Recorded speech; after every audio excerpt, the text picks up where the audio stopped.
In today's video, I'm going to teach you how to list tables in Snowflake. Whether you're new to Snowflake or just need a quick refresher, I'll guide you through the simple steps to navigate this process smoothly. Let's jump right in and get started with accessing your tables.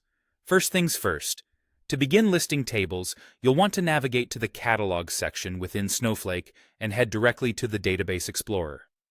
This is your central hub for exploring all the databases you've got set up in Snowflake. The Database Explorer is designed to make your data exploration as seamless as possible, providing an overview of all your database contents in one place. Once you're in the Database Explorer, the next step is to select the database that holds the information you're interested in. You might be managing multiple databases, so ensure you select the correct one to avoid any mix-ups. Your chosen database will be your workspace and the focal point for the tasks at hand. After you have selected your desired database, your attention should shift to the tab labeled Schemas. Clicking on this tab will bring you to a view that features all the schemas contained within the database. It's like opening a book to see the different chapters it contains.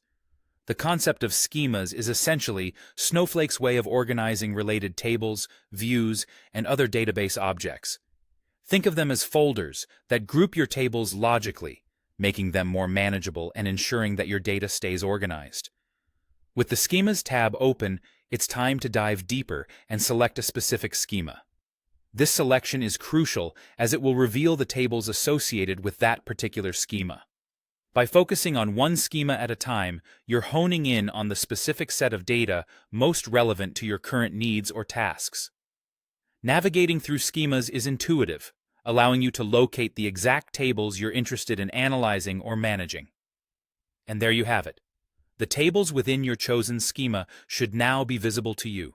Each table will be listed, and you'll be able to explore its contents or perform any necessary actions.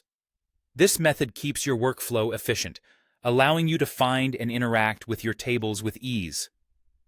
As we wrap up, remember that getting comfortable with these steps can significantly enhance your productivity when working in Snowflake. It's all about making sure your data is accessible and organized so you can work smarter, not harder. I hope this walkthrough has been helpful in demystifying the process of listing tables in Snowflake. Thanks for watching, and happy data exploring.